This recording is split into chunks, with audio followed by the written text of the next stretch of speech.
As we embark upon our walk down memory lane for some of us, and for others, an introduction to the origins of the contributions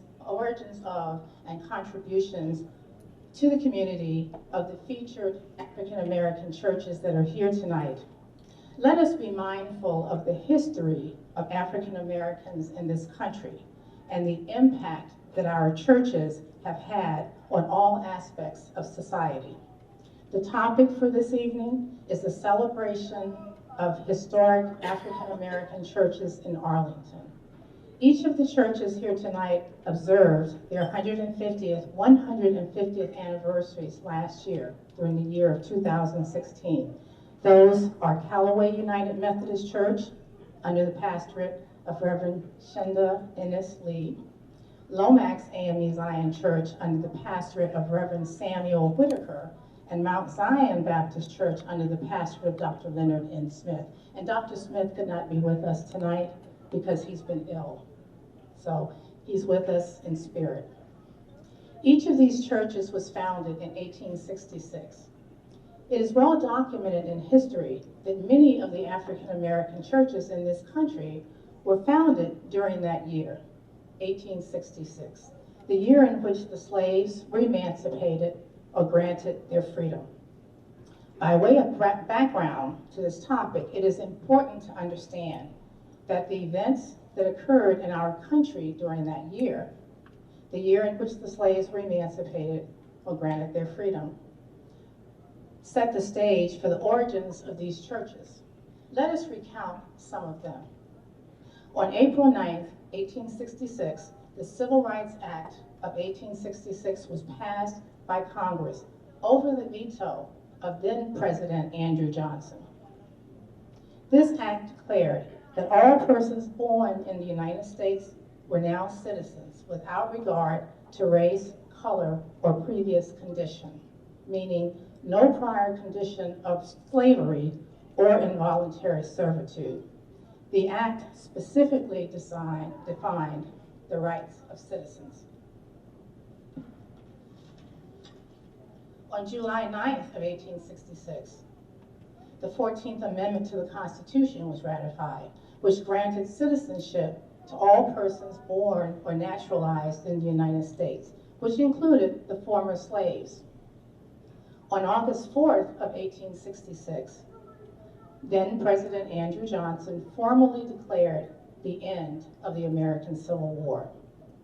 The end of the Confederacy signaled freedom for millions of Southern Negroes, which was the term used during that time, and promoted the emancipation of the African American church. Thus started the emergence of the African American Christian church as a separate institution. In African American history, the church has long been at the center of our communities. Organized politically and spiritually, African American churches were relied upon to address the specific issues which affected their church members. They have always represented their religion, communities, and homes. Scholars have repeatedly asserted that African American history and the African American church history overlap enough to be virtually identical.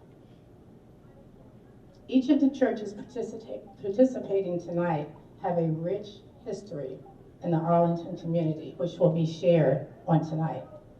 First, we would like to, we've already acknowledged the presence of pastors and ministers here and of Reverend Monica Hargrove, who's the elder for the Northern Virginia District. Let me also say to you that the program tonight is being taped by the Arlington Independent Media. So we are really delighted to have the three churches participating on the panel tonight. And again, we have Sandra Green from Calloway United Methodist Church. Sandra is a native Arlingtonian. Sandra, would you please raise your hand for those who don't know? Thank you. Sandra is a native Arlingtonian who grew up in Halls Hill or Arlington Terrace. Is that correct? Highview Terrace, Highview Park. Obviously, I didn't grow up there. Okay, Highview Park, now known as Highview Park. She is a lifelong member of Calloway United Methodist Church. She retired after more than 30 years from the Arlington County Department of Parks, Recreation, and Cultural Resources. She has been involved with many projects targeted to preserve the Black history of Highview Park. Sharing their memories of growing up in Halls Hill, she collaborated with Marymount University for students of their history department to spend a semester researching the history of Highview with a videotape featuring their research as their final project.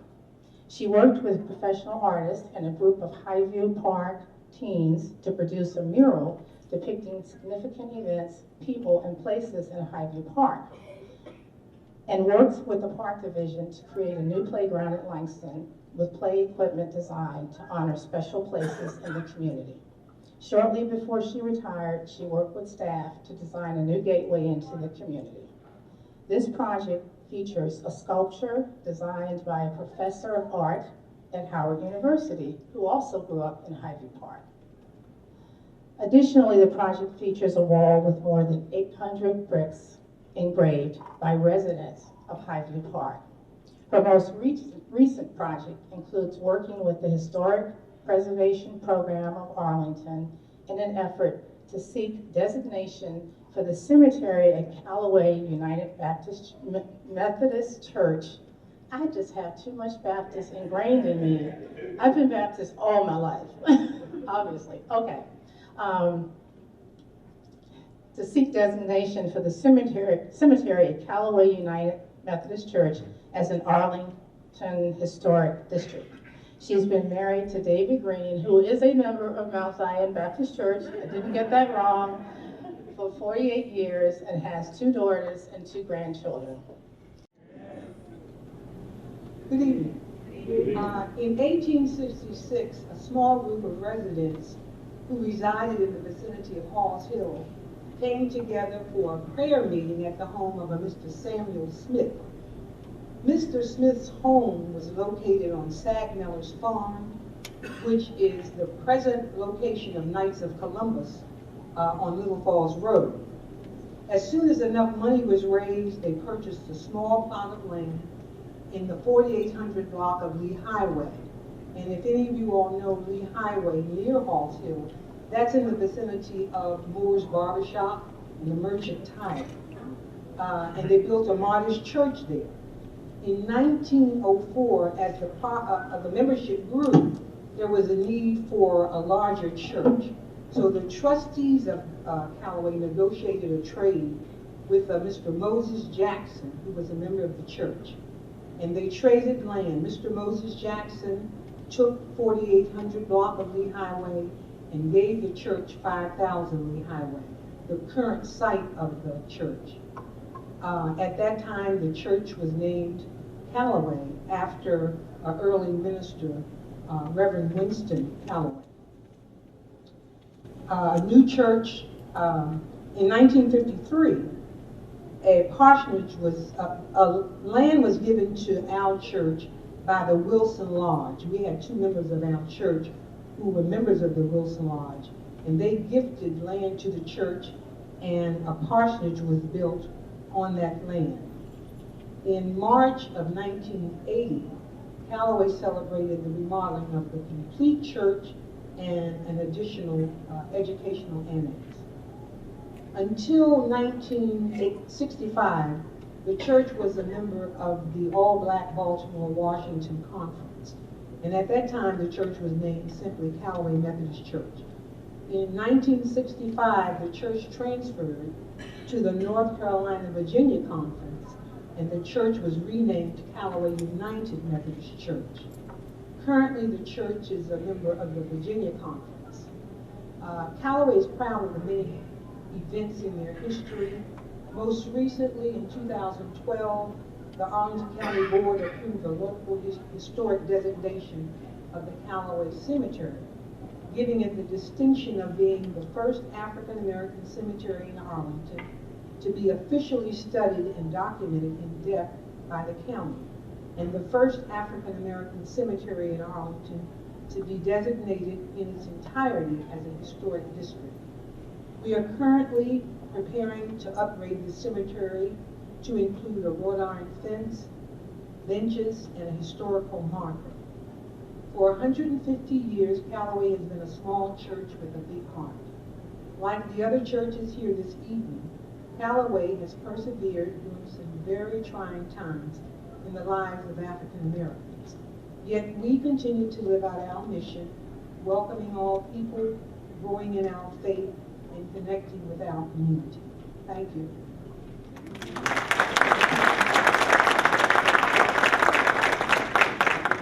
Okay, well, the first photo is of Bishop Lomax.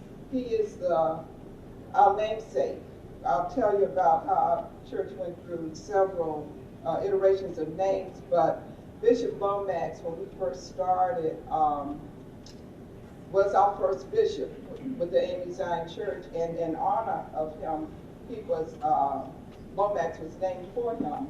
And tonight, we have his great-great-granddaughter sharing with us tonight, Marcia Clark. Marcia, can you identify yourself? She's very lovely. She is the great-great-granddaughter of Bishop Lomax. This is our first church that was constructed in Freedman's Village, and it was dismantled and moved when blacks, Negroes had to leave Freedman's Village. Our first site, I have a presentation, I didn't know we were going to be going through there, I thought it was just going to be. But our first, okay, this is our first pulpit Bible. It is on display currently at the Arlington Historical Society through the end of February. Please go to see it. It's on Arlington Bridge Road. It was published in 1856, 10 years before our church was organized.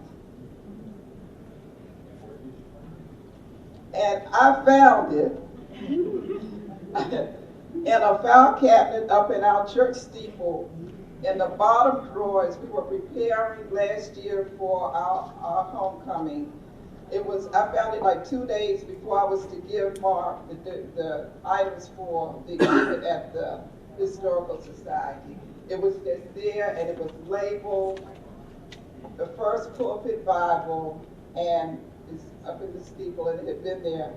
Some of the older members, somebody could tell me, I don't know, but I was flabbergasted when I found it. This is our first board of trustees. Reverend Killingsworth was our minister when our church was organized. Our second church was, when they left Freedman's Village, Reverend Killingsworth was our minister. His wife gave the $5 deposit to purchase the land, which was bought for $75, to move our church and relocate our church outside of Freedman's Village. That was in 1874, and they paid for it in 2 years. I go back, Mark, before I have to. Reverend Wallace Boswell was the man here. He identified the first site, the site of our current church. And I have to tell you, our church was dedicated in 1927, and in going through the documents for our history, I have a newspaper article that was published in 1927 when they dedicated our church. Our church is a connectional church, and the Sunday dedication was, the person who gave the dedication that Sunday was Reverend Killingsworth's father, who was an A.M.E. Zion minister, had been in the ministry for 50 years, and he came up from South Carolina to give our dedication service in 1927. I think that's just priceless, and these are the men of our church. Wallace Boswell, honored grave is buried on as you're going in our church, his grave is under the steps as you enter our church. He has a hollow place in our history. Okay. This is our class leaders board from back in the day. I don't know exactly what year, but these are our forefathers who stand on such strong shoulders, hardworking people who did so much with so much less than we have today. The Class Leaders Board. This was our church school back in the day, up at the top, the Sunday school. And we have Barrett Christian Endeavor. This was back in the day, I think this is about from our 1949 program. Our children's choir, that's back in the mid-60s. I have to tell you, our musicians, we're noted for musicians. Everybody knows Roberta Flack went to Lomax. But we had other accomplished musicians. This is one of the Hargrove twins and Patsy Miller, who went on to be an opera singer. But she grew up in our church. One of our choirs, the Celestial Echoes, made an album. They celebrated 50 years. And this was their day. Give Us This Day. This is their album cover that they made back in the day. We had a Girl Scout troop. Some of you may recognize yourselves. Okay? Okay, or your family members. Okay, this was back in the mid-60s. The Home Missions Board is at the top. Our Cub Scout pack. And this was our souvenir program. This was back in the 66 when we had our centennial program. That's from our program. And those are some of our boards from back then. In the March on Washington, without being a connectional church, we hosted people in our fellowship hall before the March on Washington in August 1968. And as a part of that, with connections, Reverend Martin Luther King spoke on our parking lot before the march, the day before the march. And this is a picture of our minister here, Reverend Wall, shaking hands with Reverend Abernathy and Dr. King there in the center on Lomax's parking lot.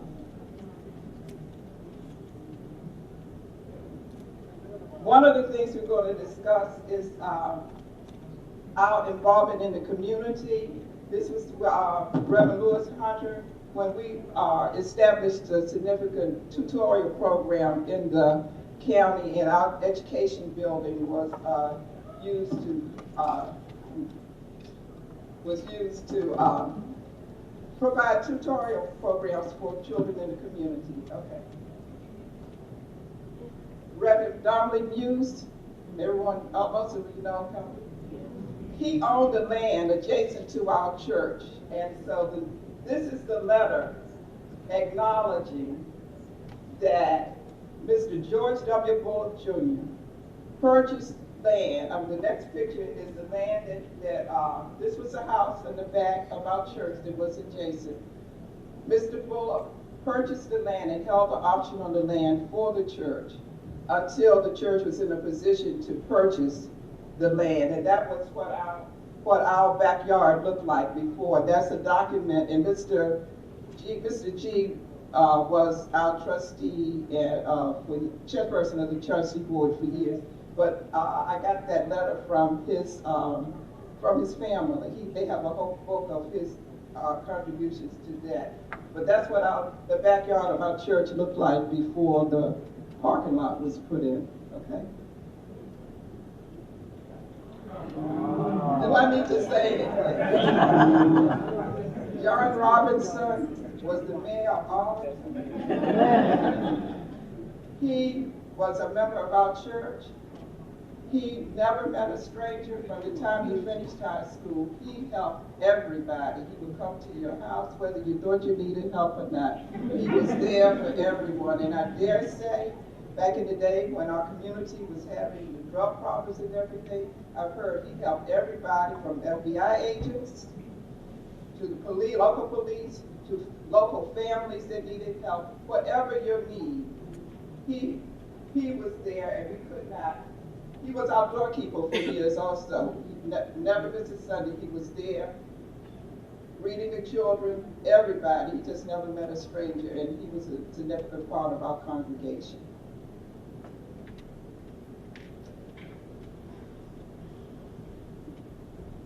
we're black churches, and I will be talking about this, but with integration, everybody knows about the 4 students that integrated Stratford in 1959. I'm giving my presentation, so we may not go as we planned, but I have to tell this since it's coming up. Our church was established in 1866.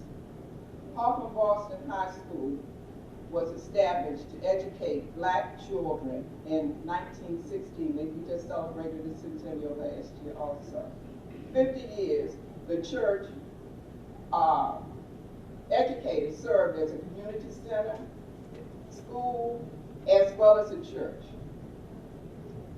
In 1954, Brown versus Board of Education was passed for integration. 1959, the schools were integrated, quote unquote integrated. That meant that those 4 students in Sandra, we went to in the early 60s, we went to Stratford. In 1965, they were supposedly integrated the school. I walked to Hoffman Boston Junior Senior High School from the 7th through the 11th grade. My senior year class of 64, 65, I was bused to Wakefield. So integration, quote unquote, came to Arlington. This is a flyer from 1971 that our communities, North and South Arlington, had because our school board had a proposal that they did not want. This is what I'm saying, I'm not making this up. We have documents, it's in the Historical Society. The documents state that the school board had decided it wasn't necessary to have public hearings about integration, the integration of Drew Elementary and Hoffman Boston Elementary. They had decided that they did not want white children bused into the black community. These documents, official county documents, say that. As a result of that, the black ministers in our county, Reverend Walls at Lomax, Reverend Oswald G. Smith at Mount Zion, Reverend Sherman Phillips at Macedonia, Reverend Aaron Mackley from Mount Olive, Reverend Muse, as well as the attorneys. You know, in our community, we had doctors, lawyers, everybody did, attorneys, Lawyer Monroe, Lawyer Parker, Lawyer Alexander. They got together and they drafted a letter to the county board saying, we have these original documents, the original signatures of the people here, and Reverend Pearson was in there. These documents tell the school board that their proposal, number 4, to integrate Arlington schools was completely unacceptable. And at this point, we are coming demanding that you're changing it, and we are not coming with our hat in our hand. That statement is in the documents, it's on display there. 1971 is when this happened, and that flyer before was, they said in the documents that it is not necessary to have community meetings about this. We have decided that they didn't go to the community. So as a result, before faxes, we copied John, this is John's work. The community had a meeting about closing and dropping school off, and we had people, you know, the children from South Arlington had to be bused to far North Arlington to school, elementary school children, Drew and Hoffman Boston. And this was a flyer encouraging people to go. Okay, and this is another resolution. I just encourage you to see that our ministers, our churches were organized and actively working on our behalf. You just don't know what was going on that level. Some of the parents who are here probably know, but the students we didn't know. Reverend Walls was our minister for about 16, 17 years. He was the one that was active in the community and taking us through integration and fighting for the integration of the school. As a result of his involvement and leadership, he ran for the House of Delegates, for the Virginia State House of Delegates, and this is some of his campaign material. One of the things that, in terms of serving the community, when under Reverend Wall's administration, they decided that there was a need for affordable daycare for children in the North community. And as a result of that, they decided to build our education building. These two men, Charles and Robert Bryant, grew up as children in our church. Their sister is here tonight, Ms. Frances Sellers. And they grew up, they were nurtured at Lomax, and they are the architects of our education building. They designed that building. It started out with our church members running it. Some of us here tonight I didn't work, but some of you here tonight work as high school students or something in our daycare center, and it is still there today, providing affordable child care in the North community. The church members ran it up to a point, and now it's under other leadership. This is the education building, and we have dedicated that about 7 or 8 years ago to Reverend Walls, and that's because it was his foresight to provide affordable daycare service to people there. In 1992, we were honored to have the first President Bush visit our congregation, and this is a picture of his shaking the hand of one of our late deaconesses, Mrs. Ruth Campbell. And that's our story: faith, endurance, and commitment. The legacy continues of Lomax A.M.E. Church.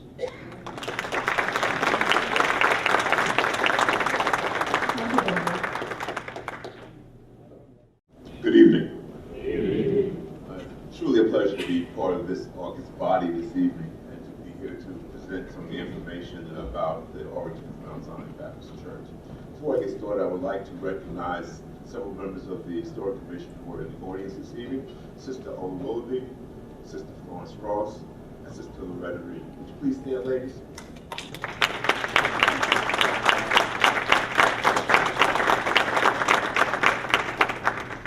These ladies have been the glue that has allowed us to keep our history on page and together.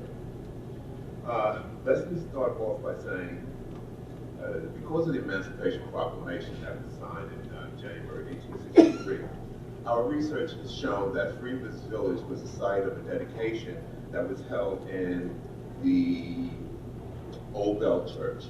Now, Freedman's Village, as you know, was the first government-subsidized housing project in the United States. The village provided training, skills for employment. They provided employment on government farms. They provided food, shelter, medical care, and clothing for the contrabands. For those not familiar with the term contraband, it was a term that was used by the military during that period to identify escaped slaves or freed slaves that was affiliated with the military during that time, because slaves found freedom and safety near the Union forces. On December 4th, 1863, there was a dedication service at Freedman's Village.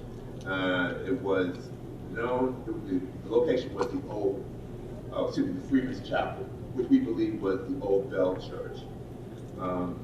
At the ceremony, there was the Reverend was identified as Reverend Robert S. Laws. And Reverend Laws was a colored preacher who was recognized because he had built up the congregation within a year's time with an additional 100 people. So we can see our history dating prior to 1866, back to 1863. The Old Bell Church was the forerunner of Mount Zion Baptist Church. According to our research, we find out the Freeman's Village had an exponential growth in the years of 1864 to 1866. During that time, the population grew from several hundred to over 3,000 members. Due to the exponential growth and the limited resources, changes in political view by both the local and federal government, as well as unfavorable military rule, these conditions forced many of the residents to seek better living due to the unfair practices that they were dealing with. During the period of 1865 to 1877, a period that we call a radical reconstruction, the failure of Reconstruction, despite giving African Americans freedom, they also had to struggle during numerous years as second-class citizens. In 1866, as mentioned earlier, the Civil Rights Act of 1866 states that the continued awful legacy of black codes denied full citizenship to African Americans and relegated them to second-class citizens. Mount Zion was formed under Robert S. Lord in 1866. Robert S. Lord was forced to leave Freedman's Village by the military general in charge because of his radical political and philosophical philosophy that he had in regards to the congregation that he shared with the members. In 1875, Reverend Joseph Matthews became the first minister of Mount Zion, and he served for 15 years.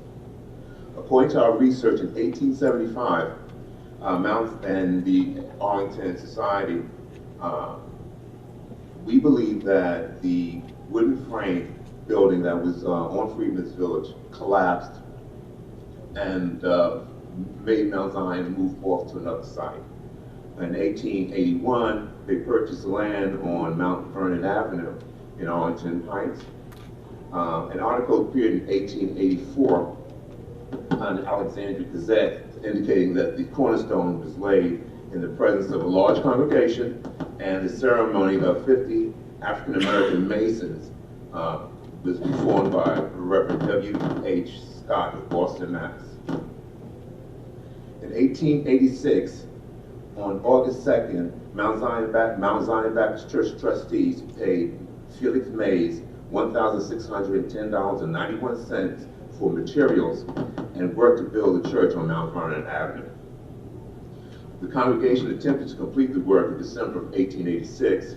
However, it was not completed until January 1887, according to the newspaper's article.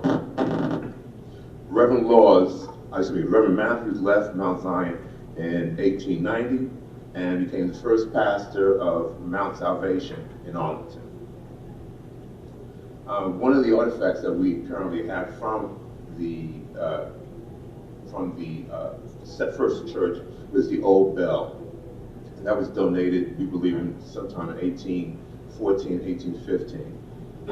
And that was used in the first building and the second building. And currently we'll be displaying that in Mount Zion next year. That's basically it.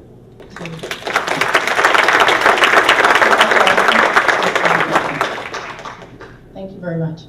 We have some questions that were developed to be asked, and so I want to start with Calloway. There are 4 questions. We may reduce them to 2. How were your churches impacted by the laws of segregation? Like all black churches during the height of segregation, the church was one of the only safe places you could go to openly discuss the issues that you were being impacted by. And I think we should all remember that the civil rights movement started in the church.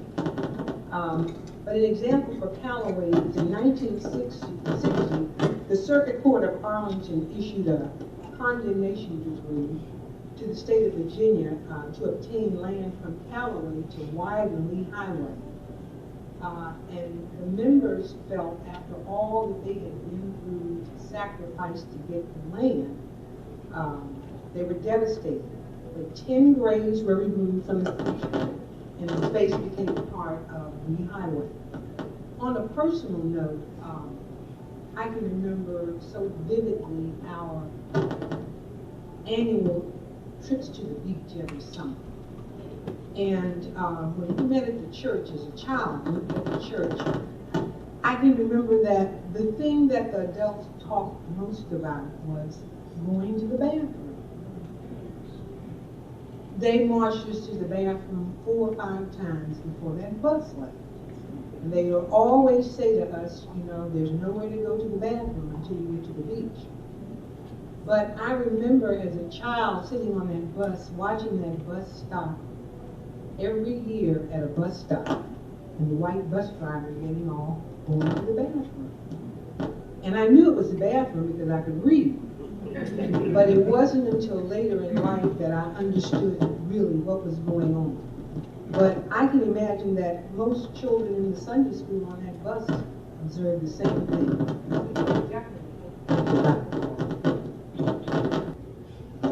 According to our research, we found that between the period of 1900 and 1945, because the encroaching development of African American communities, and Mount Zion was forced to move 2 times. Once from Mount Vernon Avenue and then over to Arlington Ridge Road, because it conflicted with local plans as well as the upcoming plans for Mount Vernon expansion of Mount Vernon Avenue and the Potomac bridge over the bridge over the Potomac River. This is called eminent domain. The government came in, first took it, moved us over to Arlington Ridge Road. Then they took it in regards to moving us because of the Pentagon. So Mount Zion was forced to build twice within a very short period of time, each time costing the members several $1,000s to go ahead and to move and replant the church. However, the church continued to have a significant role in the community.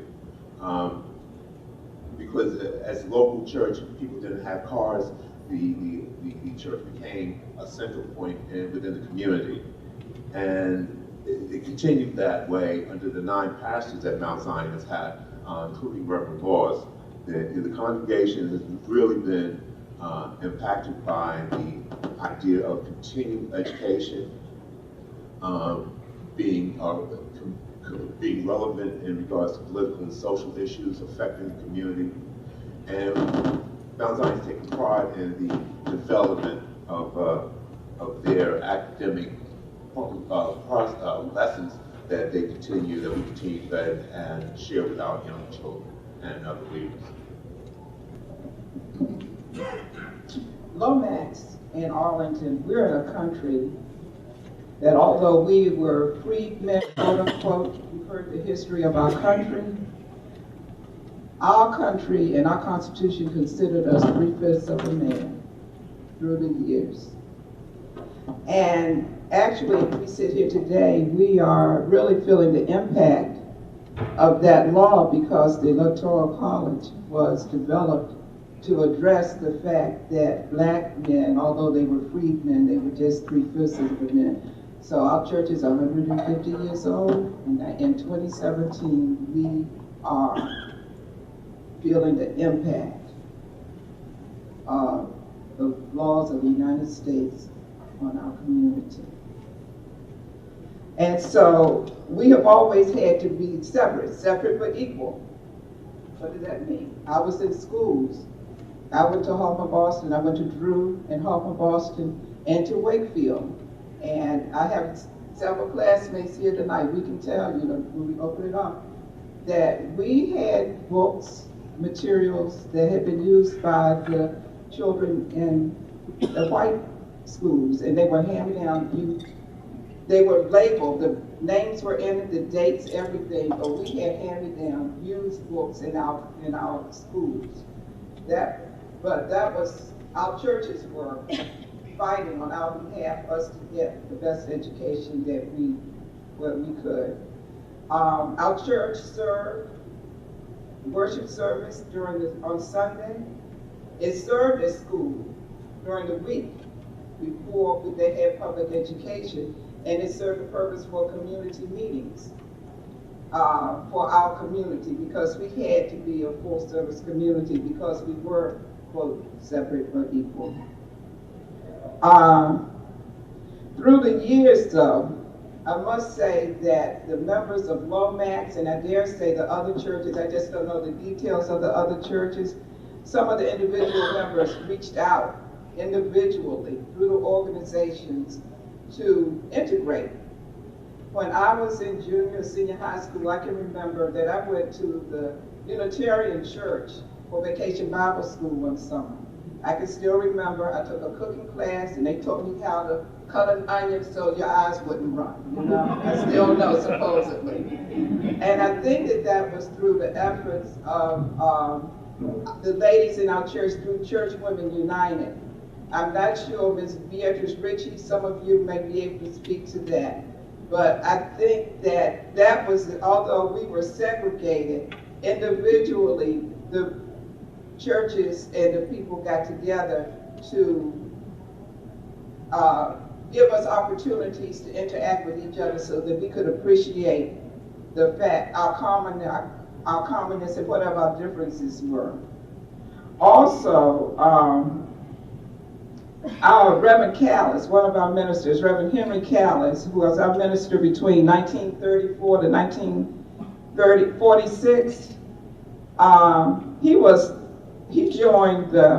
the first black minister to join the Interdenominational Council of Ministers. So I don't know exactly what year it was, but he left us in 1946. So during his pastorate, he was doing that. So although we were segregated by the laws, efforts were made for us to integrate. Thank you very much. We've heard in the presentations tonight that each of the churches were the hubs for their communities. Could each of you speak to that, and we'll resume with you, Brenda from Lomax. I'm so glad you asked. Lomax A.M.E. Church served as the meeting place for the Arlington branch of the National Association for the Advancement of Colored People, NAACP, for 30 years. Our fellowship hall was the meeting place to fight segregation in Arlington County.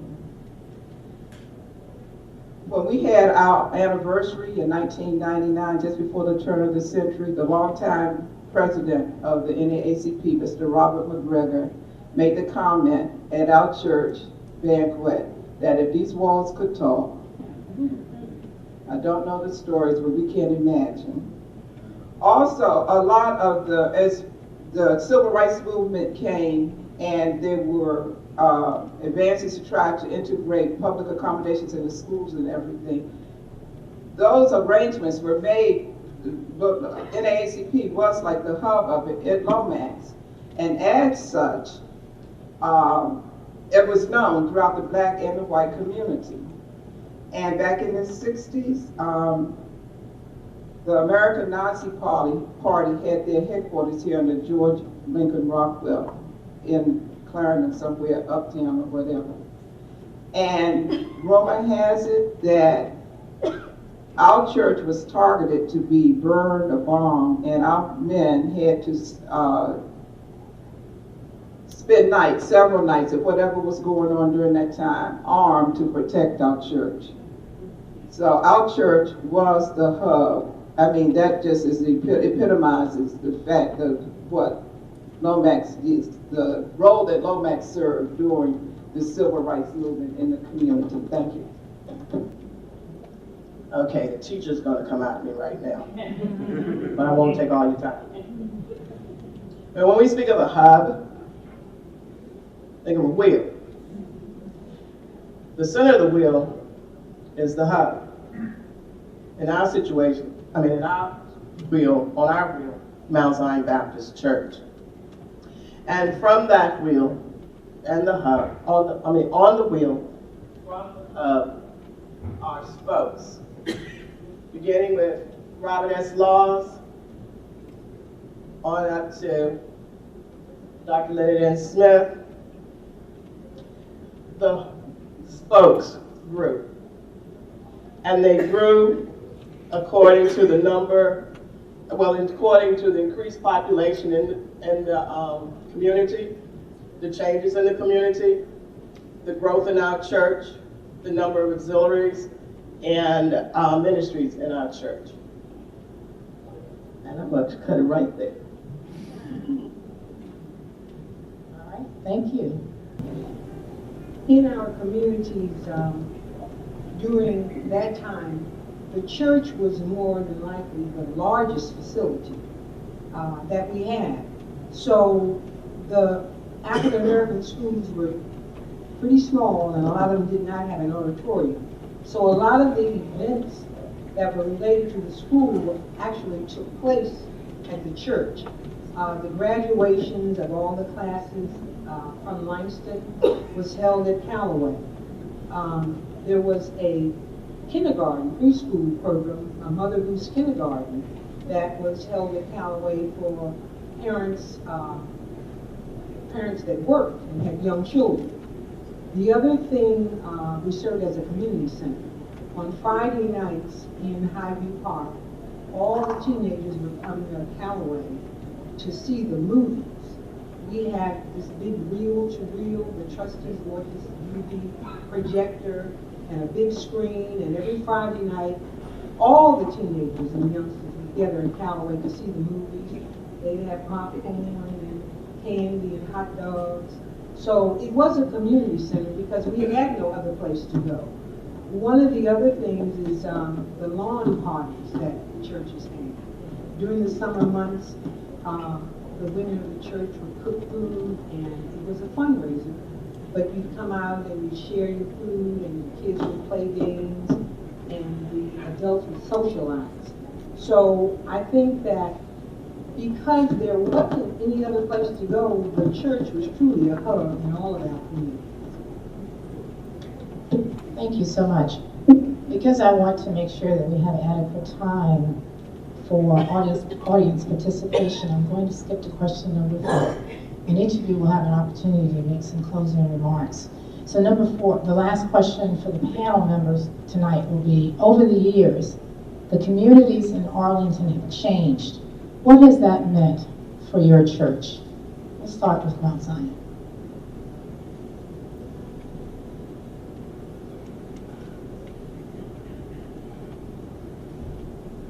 Over the 24 years that I've been at Mount Zion, I've witnessed the change of Arlington community. I've seen how gentrification has taken a major role in changing the population of South Arlington as well as North Arlington. Community has changed. Individuals are now paying more in taxes. Services aren't as great as they used to be, but we keep chugging along. You know, Mount Zion has been committed to the spiritual growth and the emotional needs of the community as well as their members. Our ministries are more geared for outreach, both locally and globally. We go far beyond our walls these days. Communities have increased needs that Mount Zion is able to come back and to address both for those who may need care and those who may need ministry support. Mount Zion has, over the years, increased its budget to make sure that we're able to go ahead and take care of those individuals that come to us in need. It means a lot to us as a church to be able to go and expand beyond the walls. And Mount Zion has done that and will continue to do it in the 21st century. And also I would like to add that we even, in our Bible Institute, at one point, we were offering Spanish 1 since our community has changed. And we were offering Spanish classes, computer technology classes as well. I would say that times have changed. Computerization has changed, and the community, as it was when I was growing up, is really not as cohesive a community as it was. People are branching out now with media. People are able, from whatever, ministers on the radio, whatever. So you have a much broader community. So we are not as focused as a community, as our church. In our church, we still have our ministries, the missionaries, and we have a seniors ministry that reaches out to address the needs of the community. But I'd like to make this point. You know, traditionally, 11 o'clock Sunday morning is the most segregated hour in the country. But individuals are slowly breaking that wall down. When they had the shootings in Charleston, South Carolina, about a year and a half ago, there was a really interesting response from the community. The Sunday after the shootings, our church received cards of sympathy. We received, I think it may be 1 or 2 vases of flowers left on our steps. And one member of our community who is here tonight, of the community, a member of St. Michael's Episcopal Church in North Arlington, felt a need to worship in a black church. So she called Lomax and asked if it would be all right to come to worship there. And her name is Ann Jacoby. Ann, raise your hand or stand up if you're able to. Ann. As a result of her stepping out on faith, St. Michael's and Lomax has formed an ad hoc, kind of informal fellowship, and since then, since 2015, our senior ministry and the ladies groups at St. Michael's have been exchanging fellowship with each other throughout the year. They come to our church and we go to theirs. At some point in the day that we're living in, we need more people who are willing to step out on faith and just be a leader of that, because we still have our black communities and whatever, gentrification is coming. But I think that I would have to say that we're talking about black churches, and that is something that it's a change. It was a change. I was struck by the fact that anonymous people from the community felt a need to express their concern to us, their sympathy to us during that time, and I really appreciated the fact that Ann took it upon herself to come and worship with us. So times are slowly changing, and we as believers need to, I would think, need to just be more cognizant of it, of what's going on. Thank you. Sandra? While we're still located in the community of Highview Park, most of our members do not live in the community. And like all of the other black communities, our community has changed, and we're all experiencing gentrification. At our church, we are currently, as I speak, we are evaluating all aspects of our ministries and our structure to ensure that we can continue to live out our mission of welcoming all people, growing in faith, and connecting in the community. My name is Tom Dickinson. I'd like to thank all the speakers here tonight for this wonderful chapter of Arlington's very important and essential African American history. It's just amazing to hear these stories. As sure as I'm standing here, though, I know I would be struck down by a bolt of lightning by the spirits of people like Mrs. Thadinia West and Jim Powell and Jenny Davis and a whole host of other people who were parishioners at Our Lady Queen of Peace in Arlington, where I've been a parishioner since 1981. Arlington's first and only African-American Catholic church.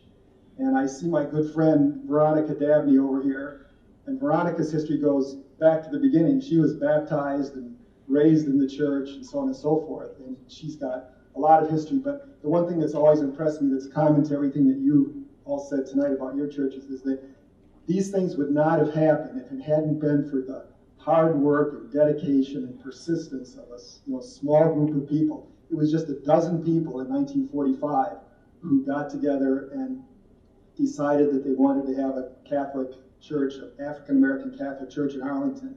And they donated the time, they donated the land, they donated the labor, all the materials to build that church. And you all have that same kind of story to tell. No one came to you and said, oh, we want you to build a church here in Arlington. We want you to do this and that. Did it from yourselves. It came from within.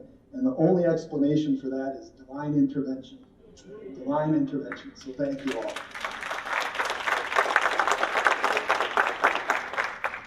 Thank you, and let's recognize, please, the other churches that are here tonight. If you can just stand, if you're not from Mount Zion, Lomax, or Calloway, we appreciate your support tonight. Oh, okay. Thank you very much for coming out tonight. I saw a hand over here. Yes, my name is Max Gross. I'm a member of the society. I have two questions. One, what is the membership number of each of your church? Not the number that comes every Sunday, because I know that's different, but your overall membership.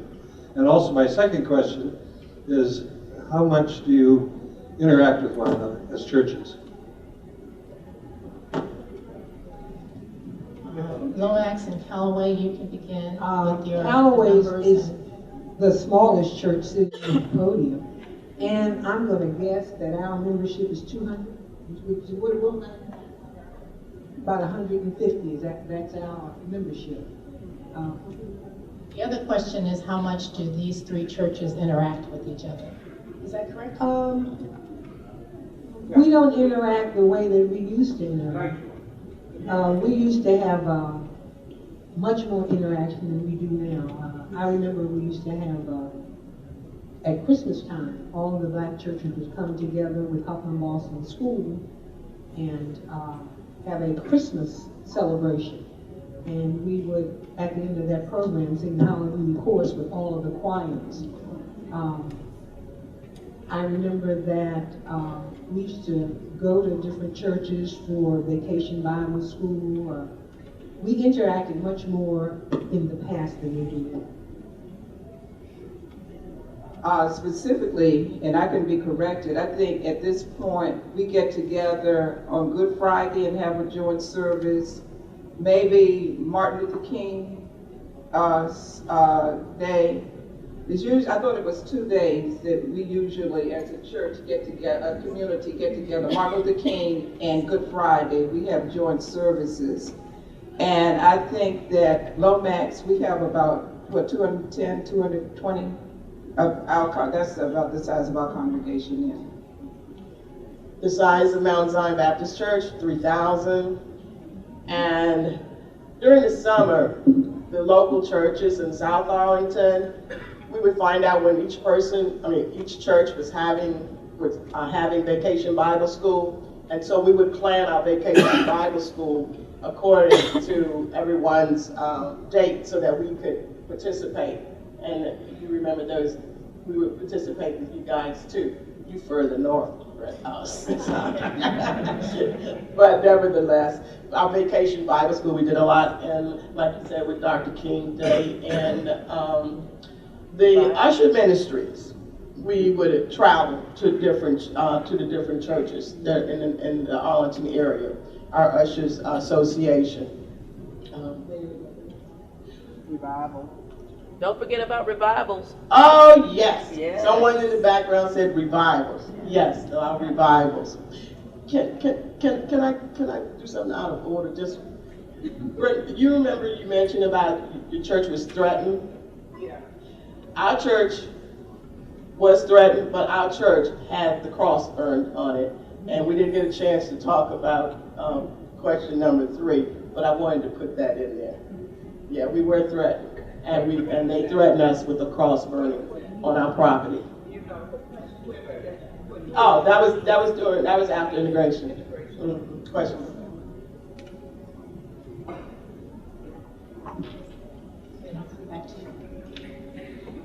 I'd like to really thank all of you in your presentations, because I think your presentations were very educationally informative. I think you were historically accurate, and I think the range was very broad. I have three questions. Is that I got one for Mount Zion, and that question is as follows. You mentioned that there was like an explosion in the population by 1864. What factors do you attribute that to? Do you think it's due to the mass migration of African Americans from the South that might be attributed to, or do you think it was that plus something else? No, I agree. It was the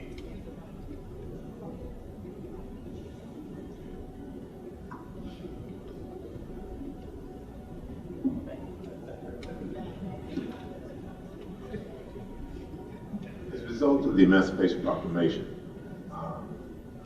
A lot of blacks moved into the Washington area, Washington, Virginia, Maryland area. And with Freedman's Village having overpopulation, that was a significant factor for them to come into this area and to reside in this area. They found work here. It was because of the federal government, because of the military, they were able to go ahead and get gainfully employed. There was a rather liberal policy politically, which encouraged individuals to purchase land. And I think that's what caused the exponential growth. Okay, I got a question for all three. Is that most of you are aware of the fact that in 1964 the Voting Rights Act was passed. Last year it went off the books. I mean, what are your thoughts about that? And in terms of, do you think it had an impact on the recent election? And what position did the church have a position on that? And if they did, what was the position? Can you elaborate a little bit about? Well, you know, in 1964, you know, that basically I think under President Lyndon Johnson, they passed the Voting Rights Act, which gave everybody the right to vote. And I think that law lasts for a certain period of time. I think it's 50 years, which would make it 50 added to that would be 2016. So 2016, under the Congress, they just allowed the act to expire. I mean, and you know, it really, you know, the reason why the act was put on the books is to really prevent, you know, the disenfranchisement of people when it comes to voting. You know, some people still think that those factors are still in place right there. Thus, the Voting Rights Act should have been extended. You know.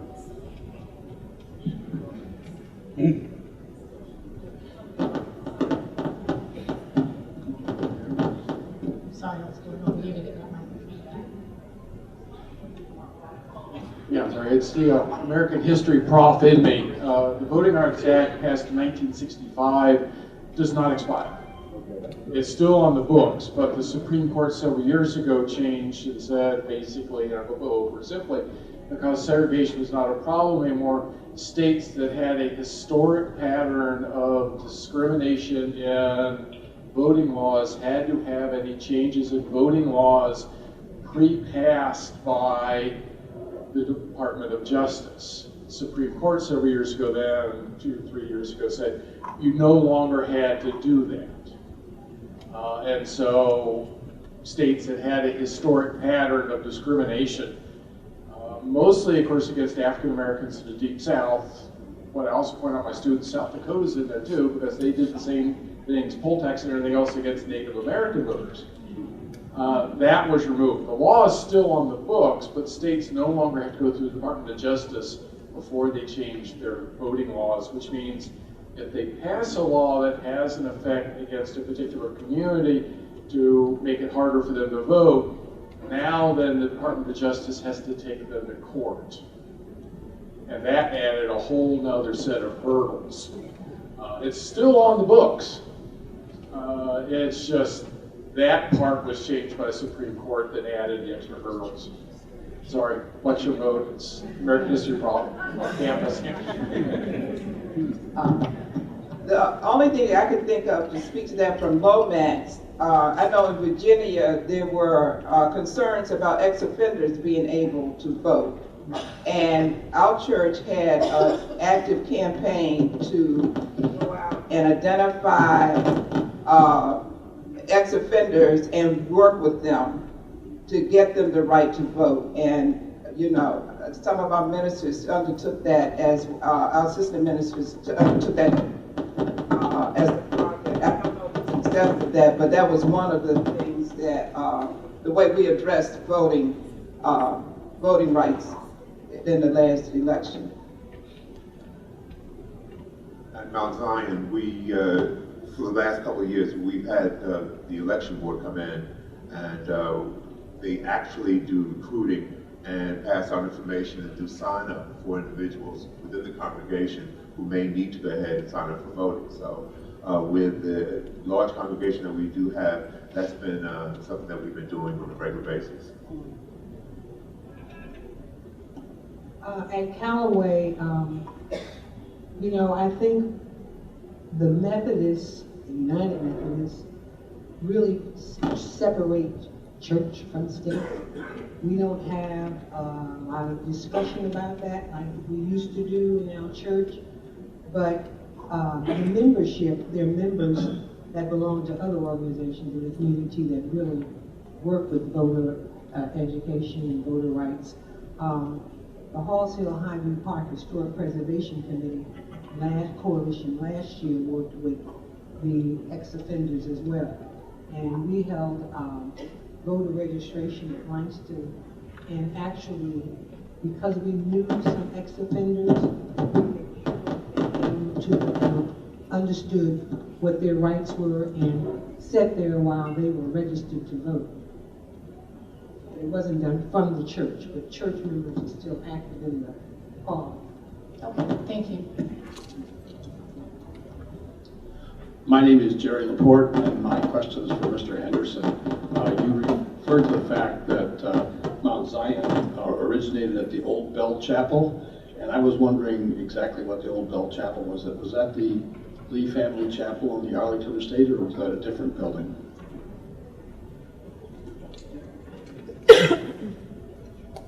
The American Missionary Association was the group that was responsible for providing services at Freeman's Village. The chapel was their chapel, but Mount Zion did build another structure there, and they did use the same structure over a period of time. And again, according to our research in 1875, the wood structure collapsed as they were trying to build it, which was a precursor for us moving off to Mount Vernon Avenue. Where was, I don't remember if you covered this, where was Freedman Village actually located? Freedman's Village is located on the Lee Curtis property, which is now the Henderson Hall, Arlington Cemetery, and to that northern part of where the annex is, Henderson Mount Hall Annex. Okay, basically Arlington National Cemetery. Any other business for us from Mount Zion? Yes, my name is Ross, and I just have a couple of reflections. And I don't want to be redundant because all of you have touched on some of the things that were going through my mind as you spoke. I was baptized at the new Mount Zion the Sunday that it was dedicated, July 1st, 1945. I've been in Mount Zion all my life. I was baptized by the late Reverend James E. Green. And at that time, that particular day, I remember, with many other people, young people and elderly people who were baptized, I don't know, 20 or 30 people. We had morning worship service, baptism, dinner. You stayed for 3:30 service, and you were probably there for an 8 o'clock service. But back in the day, you didn't have TV. And so the church, we grew up, your home, your school, and then your church. The church was the knit that held all families together. and it was the social place. As you said, Friday night you had fish fries or whatever, but all day Sunday and even Sunday evening it was worship. And we learned not the lessons of the academics of reading and presenting things, and we had fun. We had the summer parties, as you said, the lawn parties. And I just remember the one day, because we didn't have beaches and people didn't have cars. One day a year you got to go to the beach on the bus. The same thing that Mrs. Green mentioned. During the desegregation of schools, I was an adult then and my children were involved, and it was a very trying time in Arlington. The school board set its rules.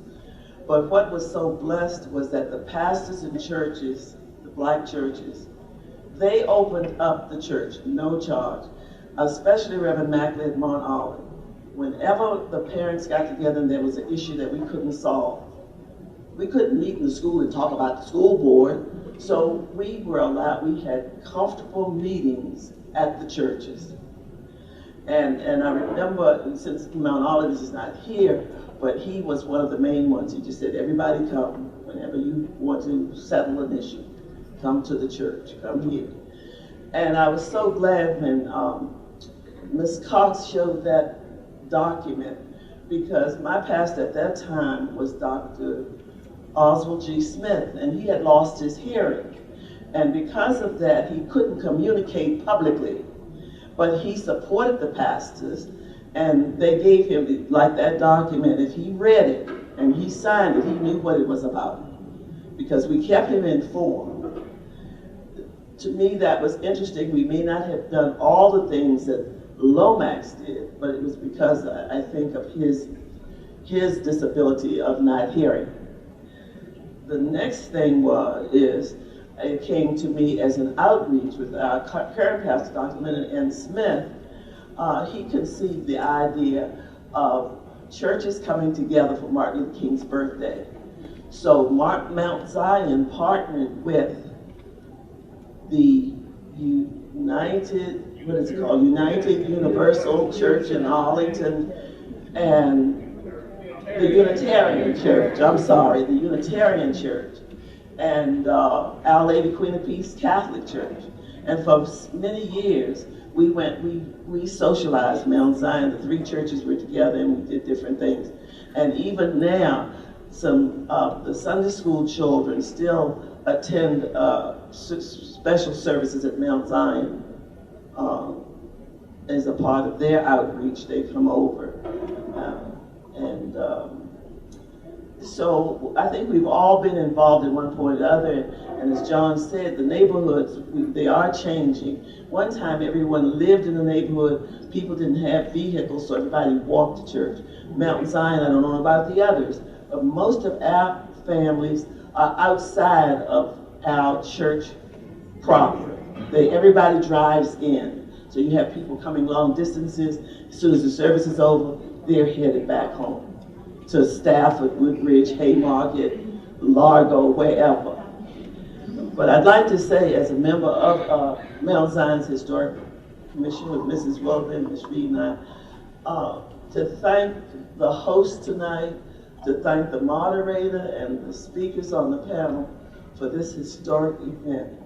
And I'd like to take a little time, a moment, to introduce Dr. Nancy Perry, because I'd like for you to know this young lady. In a dissertation when she was working at George Mason University, she has written a paper on the displacement of the black community and black churches to build the Pentagon. And it is online, and all of us, everybody should go online and read that paper.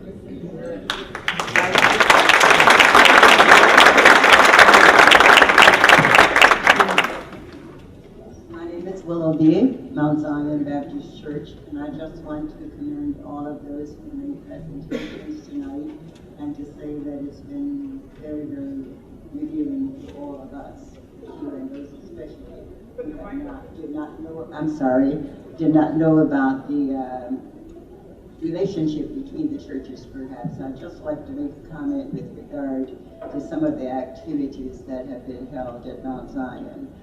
For a period of time, we had a wonderful tutorial program at Mount Zion. We met regularly, and most of the participants were from the elementary schools. We had a number of them from high school, but was highly successful. And the idea came from the NAACP in Arlington. And at that time, there was a Mrs. Connie Sullivan, I think, I believe that she was at Wakefield High School, and she was instrumental in coming in and assisting us. We ran it, and it was, as I said before, very successful. The students made progress, and not only that, but in 1957, Mount Zion added to the church by building an M1, what we call M1 building, and that was used as a children's church. And that was very, very successful also. And we never restricted any of the activities that we had at church from other students coming in and participating. And I like the relationships that we've had with the other churches in the community. Although we may not mingle and have regular services on Sundays, we do have large participation when we have our breakfasts, the prayer breakfasts, the fashion shows and luncheons that we once had. I get support from all of the churches. And it's a very good fellowship, I think. And not only that, but Mount Zion did, when Reverend Leonard Smith came aboard, go to down to Green Valley, and I think there was a picnic or a one-day activity there. I think that was mentioned by one of our presenters. And also I want to commend them for representing us so well. We're very highly pleased that you did. There's a lot more that I wanted to say about it, but I think now I have said enough because I know that there are other people who want to talk. So.